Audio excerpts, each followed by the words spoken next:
नमस्कार दोस्तों, पाथफाइंडर में आप सभी का स्वागत है। मेरा नाम है डॉक्टर महिपाल सिंह राठौड़ और आज इस लेक्चर में मैं आपके साथ चर्चा करूंगा लिथियम के बारे में। रिसेंटली चाइना के साइंटिस्ट्स ने माउंट एवरेस्ट के निकट एक लिथियम का बहुत ही बड़ा भंडार डिस्कवर किया है। इस खोज का दुनिया की लिथियम सप्लाई पर क्या असर पड़ेगा, ग्लोबल लिथियम मार्केट किस तरह से ऑपरेट करते हैं और लिथियम बैटरी एग्जैक्टली काम कैसे करती है, इन सभी पॉइंट्स को हम डिस्कस करेंगे इस वीडियो में। तो अभी न्यूज फरवरी की है कि माउंट एवरेस्ट के पास में लिथियम का एक बहुत बड़ा भंडार डिस्कवर किया है और ये क्यों इतना इंपॉर्टेंट है अभी मैं आपको आगे बताऊंगा। लेकिन उससे पहले चैनल को सब्सक्राइब करना ना भूलें और लेक्चर के अपडेट्स और पीडीएफ्स प्राप्त करने के लिए इन टेलीग्राम चैनल से जुड़ सकते हैं। अनअकैडमी ऐप पर इंस्पायर सीरीज जिसमें एमसीक्यूज डिस्कस करे जा रहे हैं हिस्ट्री के, उसका लेक्चर होने वाला है रात 8 बजे। उसको जरूर ज्वाइन कीजिए, लिंक नीचे आपको पहले कमेंट में मिल जाएगा। अनअकैडमी सिविल सर्विसेज चैंपियनशिप आ रही है 27 मार्च को। It is the largest scholarship test of India. Do take part in this. Registration link is in the first comment. हाल ही में चाइना के साइंटिस्ट ने माउंट एवरेस्ट के निकट लिथियम ऑक्साइड का एक बहुत बड़ा भंडार डिस्कवर किया है। खास बात यह है कि यह वाला भंडार आसानी से एक्सेस किया जा सकता है, यानी कि जमीन में बहुत गहराई में नहीं है। It is easily available near the surface, तो सतह के काफी नजदीक है। इसीलिए इसको लेकर चाइना में काफी उत्सुकता है। चाइना की सरकार और माइनिंग कंपनीज काफी खुश है क्योंकि इसे माइनिंग करना ज्यादा कठिन नहीं होने वाला है। लिथियम की डिमांड पिछले कई सालों से लगातार स्काई रॉकेट कर रही है और इसीलिए ये डिस्कवरी इंपॉर्टेंट हो जाती है। अब लिथियम पीरियोडिक टेबल में कहाँ आती है, यहाँ पर। तो आप देखेंगे कि हाइड्रोजन के जस्ट बाद में आपको यहाँ लिथियम देखने को मिलेगा। तो जिन लोगों ने 11th-12th में इसको रट्टा लगाया था उन्हें अभी बहुत सारे निमोनिक याद आ रहे होंगे। है लीना की रब से फरियाद, बेटा मांगे कार स्कूटर बाप राजी। ये कुछ वो निमोनिक्स हैं जो मेरे टीचर्स ने मुझे बताए थे या फ्रेंड्स ने बताए थे। I don't even remember now. अगर आपको कुछ इंटरेस्टिंग निमोनिक्स पता है पीरियोडिक टेबल याद करने के तो नीचे कमेंट में जरूर मेंशन कीजिएगा। अब ये पीरियोडिक टेबल मैं आपको केवल निमोनिक्स याद दिलाने के लिए नहीं दिखा रहा हूं, मैं आपको ये बताना चाहता हूं कि लिथियम की पोजीशन आप देखिए मेटल्स में कहां पर है। It is towards the extreme left and at the top. तो ये दुनिया का सबसे लाइटेस्ट मेटल है, सबसे हल्का धातु है और ये लीस्ट डेंस सॉलिड एलिमेंट है। इसकी डेंसिटी सबसे कम होती है सॉलिड एलिमेंट्स में। पिछले कुछ दशकों में लिथियम का इस्तेमाल तेजी से बढ़ा है क्योंकि लिथियम आयन बैटरीज में इसका इस्तेमाल होता है। ये बैटरीज एक तो बहुत अच्छी हाई एनर्जी डेंसिटी वाली होती हैं, इनमें बहुत सारा चार्ज पैक किया जा सकता है जिससे कि मोबाइल फोन जैसे डिवाइसेस आप चला सकते हैं। और सेकंड सबसे इंपॉर्टेंट पॉइंट इसका यह है कि वो रिचार्जेबल है। तो ये दो बेहतरीन इसके बेनिफिट्स हैं लिथियम आयन बैटरीज के, जिसके कारण 20th सेंचुरी के अंत तक 1990s तक ये एक बहुत ही बेस्ट चॉइस बैटरी मटेरियल बन गया था। अब लिथियम में होता क्या है कि इसका इलेक्ट्रोकेमिकल पोटेंशियल बहुत ही हाई होता है, जिसके कारण ये एनर्जी डेंसिटी ज्यादा पैक कर सकता है। तो लिथियम आयंस में ज्यादा एनर्जी डेंसिटी पैक होती है छोटे स्पेस में। अब ये बैटरी काम कैसे करती है, तो लिथियम आयन बैटरी, जिसको हम लायन बैटरी या एलआई आयन बैटरी जैसा भी आप प्रोनाउंस करना चाहे कहते हैं, ये रिचार्जेबल बैटरी है। इसमें लिथियम आयंस होते हैं। जब बैटरी पूरी तरह से चार्ज होती है उसके बाद डिस्चार्ज होता है एनोड से कैथोड की तरफ। तो ये दिशा में इसका डिस्चार्ज होता है और जब बैटरी चार्ज होती है तो रिवर्स हो जाता है, कैथोड से एनोड की तरफ लिथियम आयंस का मूवमेंट आपको देखने को मिलेगा। तो ये काफी इंपॉर्टेंट है। साइंस एंड टेक वाले पोर्शन में स्टैटिक में डायरेक्टली आपसे पूछा जा सकता है, तो इसे याद रखिए। तो केमिकल रिएक्शन जो होता है एनोड कैथोड और इलेक्ट्रोलाइट के बीच में, वो इलेक्ट्रिक करंट जनरेट करता है। प्रैक्टिकली लिथियम आयन बैटरी कुछ इस प्रकार की नजर आती है। आई एम श्योर आप सभी ने कभी ना कभी इस बैटरी को देखा होगा मोबाइल फोन में। हालांकि आजकल 4-5 सालों से मैं एक ट्रेंड देख रहा हूं कि मोबाइल फोन्स अब खुलते नहीं हैं, आप उनकी बैटरी को बाहर निकाल कर चेंज नहीं कर सकते, रिप्लेस नहीं कर सकते। लेकिन 4 साल पहले तक ये काफी कॉमन था। आई एम श्योर आपने बैटरी तो देखी होगी। तो ये इतनी छोटी सी बैटरी आपके स्मार्टफोन को पूरे दिन चलाती है। कितनी बड़ी बड़ी स्क्रीन है स्मार्टफोन्स की, उनको पूरे दिन चलाना बहुत ही बड़ा टास्क था आज से 20 साल पहले, लेकिन लिथियम आयन बैटरीज ने यह हासिल कर लिया है। हाँ, जो लोग प्यार मोहब्बत की बातें ज्यादा करते हैं उनको फोन दिन में 2 या 3 बार चार्ज करना पड़ता है, बट आमतौर पर एक बार चार्ज करके आप पूरा दिन अपना फोन चला सकते हैं। लैपटॉप्स भी चल जाते हैं 5-6 घंटे, आजकल काफी कॉमन है। लेकिन पिछले 1 दशक में इस बैटरी का सबसे बड़ा इस्तेमाल हो रहा है इलेक्ट्रिक व्हीकल्स में। तो देखिए, गाड़ियों में जो इलेक्ट्रिक व्हीकल्स में बैटरी लगती है वो high capacity lithium ion battery है। अब मोबाइल फोन में तो इतनी सी बैटरी होगी, लेकिन गाड़ी में कुछ इस प्रकार की बड़ी बैटरी लगेगी और इन इलेक्ट्रिक व्हीकल से हम कार्बन एमिशंस को काफी कम कर सकते हैं। एक बात याद रखिए कि अभी जो नॉर्मल गाड़ी में आपके बैटरी होती है वो लिथियम आयन नहीं होती है। तो अगर आप एक पेट्रोल या डीजल कार चलाते हैं या आपके घर में है तो उसमें जो बैटरी है वो लिथियम आयन नहीं होगी। It's a lead acid battery. ऐसा क्यों है? कारण यह है कि lithium ion batteries overheating के प्रति बहुत ही सेंसिटिव हैं। तो भारत में जहां टेम्परेचर अक्सर 40-45 डिग्री तक चला जाता है गर्मियों में, तो वहां पर ये बैटरीज जब कार के अंदर लगी होती है इंजन के नज़दीक, तो वहाँ एनवायरमेंट बहुत ज़्यादा गर्म हो जाता है, तो लिथियम आयन बैटरीज वहाँ काम नहीं कर सकती हैं। They degrade faster in high temperatures, तो उनकी जो चार्ज कैपेसिटी है वो बहुत तेज़ी से नीचे आती है। आप कोई मोबाइल फ़ोन भी इस्तेमाल कीजिए 45-46 डिग्री टेम्परेचर में, जैसा कि हम करते हैं यहाँ पर, राजस्थान में रहता हूँ मैं, तो अक्सर गर्मियों में जो मोबाइल का जो चार्ज है वो बहुत तेज़ी से कम आ जाता है, नीचे आ जाता है, क्योंकि गर्मी में लिथियम आयन बैटरी की जो कैपेसिटी है वो थोड़ी सी कम काम होती है और कभी कभी वो ओवर हीटिंग के कारण एक्सप्लोड भी कर सकती है। कुछ साल पहले कुछ पर्टिकुलर मोबाइल फ़ोन के मॉडल्स थे जिनमें बैटरी एक्सप्लोजन का इशू बहुत ज़्यादा आ रहा था। अब लिथियम आयन बैटरी कार्स में इस्तेमाल क्यों हो रही है? पिछले 10 सालों में इलेक्ट्रिक व्हीकल्स बहुत तेज़ी से आगे बढ़ रहे हैं, टेक्नोलॉजी बहुत तेज़ी से आगे बढ़ी है और उसका मेन रीज़न यही है कि लिथियम आयन की टेक्नोलॉजी सस्ती हो गई है। तो आज से 10 साल पहले एक गाड़ी को 4 माइल या फिर लगभग 6-7 किलोमीटर चलाने के लिए 1 किलोवाट आवर का चार्ज चाहिए था और उसकी कीमत होती थी $1000 से ज़्यादा। 2020 आते आते ये आंकड़ा $110 पर पहुंच चुका है, यानी कि ऑलमोस्ट 90% कॉस्ट डिक्रीज हो चुकी है।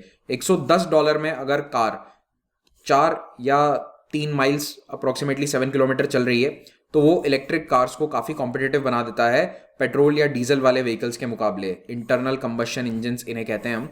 तो आईसीई इंजन के मुकाबले आईईवी इलेक्ट्रिक व्हीकल्स ये कॉम्पिटिटिव हो गए because of this fall in price. तो इलेक्ट्रिक व्हीकल में सबसे बड़ा खर्चा ही बैटरी का आता है और ये बैटरी टेक्नोलॉजी अगर सस्ती हो जाती है तो ऑटोमेटिकली इलेक्ट्रिक व्हीकल सस्ते हो जाएंगे।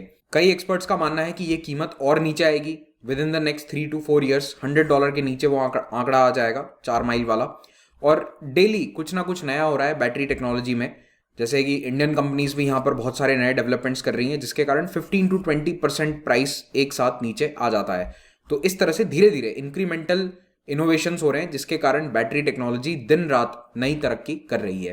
अब इसी संदर्भ में आप चाइना की इस लिथियम डिस्कवरी को देखिए। लिथियम का अगर बहुत बड़ा डिपॉजिट चाइना को मिला है तो ये उनके लिए बहुत अच्छी बात है, ग्लोबल इकोनॉमी के लिए भी अच्छी बात है, लेकिन चाइना के लिए ज़्यादा फायदा है इसका ऑफकोर्स, क्योंकि वही इसको माइन करेंगे। तो ये जो एरिया है ये माउंट एवरेस्ट के बिल्कुल निकट में स्थित है। इनफैक्ट माउंट एवरेस्ट के जस्ट पास वाली जो पीक है उसको इन्होंने नाम दिया है क्योंगजियागांग, ये इनका चाइनीज नाम है। उस पहाड़ी के नीचे ये इनको डिपॉजिट मिला है। याद रखिए माउंट एवरेस्ट आधा नेपाल में है, यानी कि उसकी एक तरफ, जैसे अगर मान लो ये माउंट एवरेस्ट है तो ये वाला साइड चाइना का है, तिब्बत वाला एरिया, और माउंट एवरेस्ट का टॉप जो है दैट इज द बॉर्डर, और ये वाला साइड नेपाल का है, राइट। तो इसके पास में एक दूसरा पहाड़ है जहां पर उन्हें ये वाला माइन वाला एरिया मिला है। अब यहाँ पे जो डिपॉजिट है वो 1 million tons of lithium oxide का डिपॉजिट है। ये चाइना का तीसरा सबसे बड़ा लिथियम डिपॉजिट बन जाएगा। ऑलरेडी 2 बड़े डिपॉजिट साइट्स हैं इनके पास, एक जिंजियांग में है और दूसरा सिचुआन प्रोविंस में है। क्वालिटी वाइज ये लिथियम ऑक्साइड और काफ़ी अच्छा है, इंडस्ट्रियल वैल्यू का है, क्योंकि हर जगह लिथियम पाया जाता है लेकिन वो इस्तेमाल नहीं हो सकता बैटरी बनाने के लिए। It has to be of a very high quality and of industrial value. तो यहाँ वाला इंडस्ट्रियल वैल्यू का है और सतह के काफ़ी निकट है, तो माइनिंग में ज़्यादा खर्चा नहीं आएगा। जितना सतह के नज़दीक कोई मिनरल होता है उतना ही कम एक्सपेंस उसको बाहर निकालने में लगता है। ये वाला लिथियम और ऑस्ट्रेलिया में पाए जाने वाले रॉक स्पोड्यूमीन से काफ़ी मिलता जुलता है। It is a very good quality lithium और स्पोड्यूमीन इसे कहते हैं। ये नाम भी याद रखिए, एग्जाम में डायरेक्टली आपसे पूछा जा सकता है। ऑस्ट्रेलिया भी एक बहुत बड़ा सोर्स है लिथियम का। It has the second largest reserves, लेकिन सबसे बड़े रिजर्व जो हैं वो लैटिन अमेरिका में है। तो लैटिन अमेरिका की खास बात यह है कि यहाँ पर पाया जाने वाला लिथियम ब्राइन लेक्स, यानी कि जो सूखे हुए लेक्स हैं उनमें मिलता है, और बोलिविया, अर्जेंटीना और चिली, इनका एक लिथियम ट्रायंगल बनता है। तो ये 3 देश जो हैं यहाँ पर बहुत सारे लिथियम डिपॉजिट्स हैं। आप इस मैप में देख सकते हैं, कई सारी साइट्स आपको यहाँ देखने को मिलेगी। तो इसे कहा जाता है lithium triangle of the world. लेकिन प्रॉब्लम यह है कि ये वाला जो लिथियम है इसकी कन्वर्जन वैल्यू अच्छी नहीं है। ये उतनी अच्छी क्वालिटी का नहीं है जितना ऑस्ट्रेलिया या फिर चाइना में पाया जाता है, और ये इतना ज़्यादा एक्सेसिबल भी नहीं है, क्योंकि जिस फॉर्म में ये पाया जाता है, हालांकि सरफेस पे ही मिल रहा है हमें, लेकिन इसको कन्वर्ट करने में ज़्यादा एनर्जी यूज़ होती है, तो इसीलिए ये इतना ज़्यादा प्रॉफिटेबल नहीं है। बट येस, डिपॉजिट अगर आप देखेंगे तो बहुत सारे डिपॉजिट्स हैं यहाँ पर। इनफैक्ट सालार डी उयूनी जो सॉल्ट फ्लैट्स हैं बोलिविया के, यहाँ पर 9 मिलियन टन्स ऑफ लिथियम है। ये पूरी दुनिया का 1/4 लिथियम एक ही जगह पर पाया जाता है, in the solar do Uyuni. तो ये अभी तक के नोन डिपॉजिट्स में से सबसे बड़ा था। अब इस नई लिथियम डिस्कवरी का चाइना को क्या फायदा होगा? देखिए, इस वक्त दुनिया के लिथियम भंडार में से 64% केवल लैटिन अमेरिका और ऑस्ट्रेलिया में है, और 85% प्रोडक्शन भी यहीं पर होता है। और अगर आप इस चार्ट में देखेंगे तो चाइना यहाँ पर चौथे नंबर पर है, लेकिन ये डिस्कवरी के पहले के आंकड़े हैं। तो चिली, ऑस्ट्रेलिया, अर्जेंटीना के बाद चाइना आता है चौथे नंबर पर।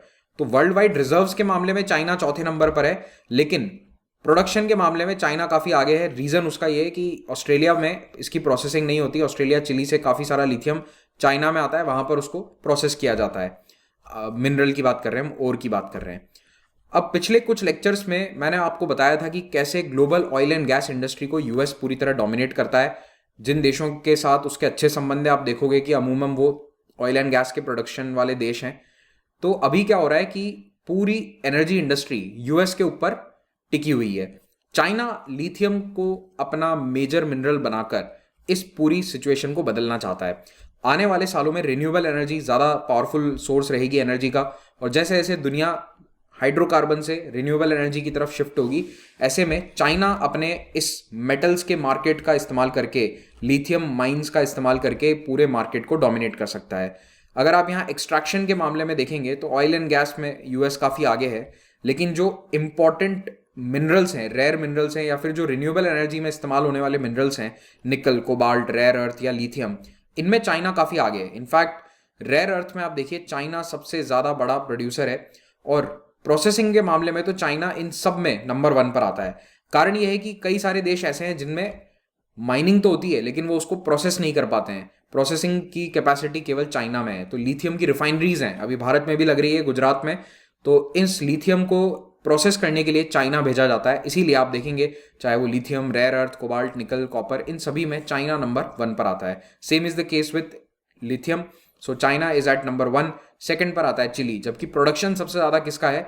चिली का सबसे ज्यादा प्रोडक्शन है। उसके बावजूद यहां पर ज्यादा प्रोसेसिंग देखने को मिलेगी। प्रोडक्शन के मामले में अभी नंबर 1 पर है ऑस्ट्रेलिया, फिर आता है चिली, और फिर आता है चाइना।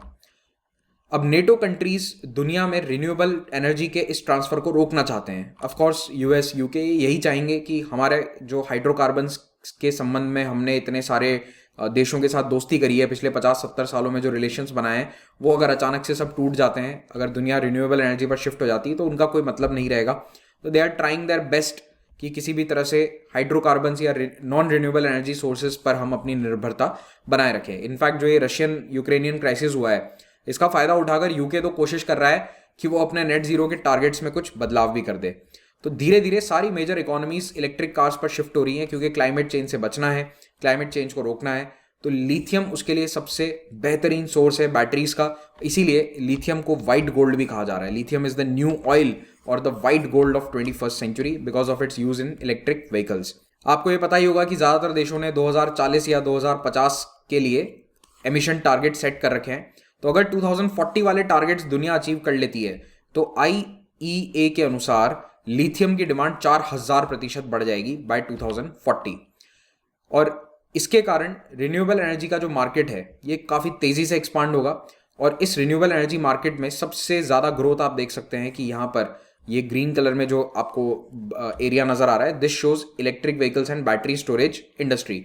तो इलेक्ट्रिसिटी नेटवर्क्स भी एक्सपांड होंगे, ईवी के लिए जो प्रोडक्शन कैपेसिटी है वो भी एक्सपांड होगी, विंड, सोलर, इन सब में एक्सपांशन होगा। लेकिन आने वाले सालों में सबसे तेज एक्सपांशन एक तो बैटरी व्हीकल्स और दूसरा storage and next is electricity networks. इसमें आपको ज्यादा तेजी देखने को मिलेगी, और लिथियम की डिमांड भी तेजी से बढ़ने वाली है। इस पूरे लिथियम एनर्जी प्लान में भारत क्या कर रहा है? तो देखिए, भारत सरकार भी काफी कुछ कर रही है लिथियम के मामले में। एडवांस्ड केमिस्ट्री स्टेल, एक बैटरी स्टोरेज की फैसिलिटी स्थापित करी जाएगी मिनिस्ट्री ऑफ हैवी इंडस्ट्रीज के द्वारा।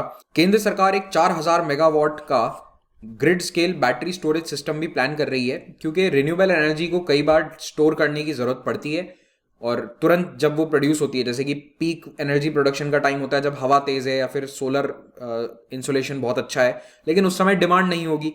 तो उस डिमांड और सप्लाई को मैच करने के लिए स्टोरेज की आवश्यकता है, और ये कंट्री के पावर ग्रिड से जोड़ा जाएगा। तो ये बहुत बड़ा प्रोजेक्ट है भारत सरकार का। इसके अलावा कई प्राइवेट प्लेयर्स भी इस इंडस्ट्री में हैं। रिलायंस इंडस्ट्री ने अनाउंस किया है कि वो एनर्जी स्टोरेज गीगा फैक्ट्री बनाएगी। State owned NTPC, national thermal power corporation, अब थर्मल के साथ साथ सोलर और अन्य रिन्यूएबल एनर्जी सेक्टर में भी आ गया है, और इसने भी grid scale battery storage project का टेंडर जो है वो ऑलरेडी लॉन्च कर दिया है। फाइनली मैं आपको ये बताना चाहता हूं कि इलेक्ट्रिक व्हीकल्स पूरी तरह से पोल्यूशन फ्री नहीं होने वाले हैं। थोड़ा सा पोल्यूशन उनमें भी होगा क्योंकि बैटरीज बनती हैं, इलेक्ट्रिसिटी जनरेट होती है, तो वो जिस तरह से जनरेट हो रही है थोड़ा बहुत पोल्यूशन होगा। लेकिन जो डीजल या पेट्रोल पावर्ड गाड़ियां हैं उनसे कम पोल्यूशन यहाँ पर इन गाड़ियों में देखा जाएगा।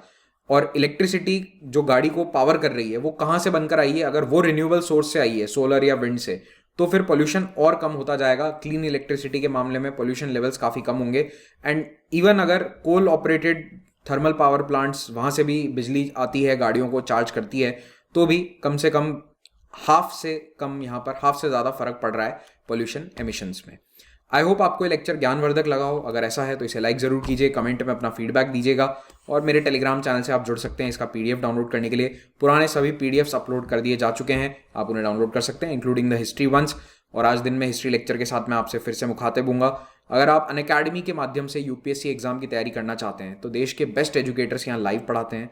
आप मुझसे और इन सभी से लाइव पढ़ सकते हैं आफ्टर टेकिंग अ प्लस और एन आइकॉनिक सब्सक्रिप्शन। देखिए, दोनों ही सब्सक्रिप्शन के अपने अपने बेनिफिट्स हैं। आइकॉनिक में आपको 1-on-1 मेंटरिंग का भी बेनिफिट मिलेगा, तो ये इसका एक बहुत बड़ा बेनिफिट है over and about the plus subscription. जो भी सब्सक्रिप्शन ले, महिपाल कोड का इस्तेमाल जरूर करो ताकि आपको 10% डिस्काउंट मिले। डिस्काउंट लिए बिना अपना एक्स्ट्रा पैसा वेस्ट मत कीजिएगा। Don't pay the extra prices, 10% discount जरूर लो। ऑप्शनल के सब्सक्रिप्शंस भी अवेलेबल हैं। We have more than 10 optional subjects that are being taught on the platform right now. 1-on-1 mentorship आपको मिलती है आइकॉनिक सब्सक्रिप्शन में, ये आपका बेनिफिट यहाँ पर दिख रहा है। 8 AM पर सुबह अभी मेरा मॉडर्न इंडियन हिस्ट्री का कोर्स चल रहा है। सुबह 8 बजे इसकी क्लास होती है, इसमें ज़रूर जुड़िए। अगर आपको मॉडर्न हिस्ट्री में कोई डाउट्स हैं तो आप क्लियर कर सकते हैं। लिंक नीचे आपको डिस्क्रिप्शन और पहले कमेंट में मिल जाएगा। अनअकैडमी के जो कोर्सेज हैं ये बहुत ही बेहतरीन तरीके से डिज़ाइन किए गए हैं। इसमें आपको नोट्स और अन्य सभी सुविधाएं जैसे कि test series, answer writing, feedback, ये सब कुछ आपको मिल जाएगा। हर हफ्ते नए बैचेस भी बनते हैं, इन्हें आप ज्वाइन कर कीजिए। और दिल्ली में हमारा एक ऑफलाइन एक्सपीरियंस सेंटर चालू हो चुका है जिसमें आप जाकर ये देख सकते हैं कि ऑनलाइन कोर्सेज कैसे होते हैं। इस नंबर पर कॉल करके आप सारी डिटेल्स, ऑफर्स, बेस्ट डिस्काउंट ले सकते हैं। कोई डिस्काउंट में आपको डाउट है, कितना आपके लिए कौन सा कोर्स बेस्ट होगा, तो इस नंबर पर कॉल करके आप सब कुछ पता कर सकते हैं। सारे कोर्सेज EMI पर भी अवेलेबल हैं। Thank you very much, have a great day.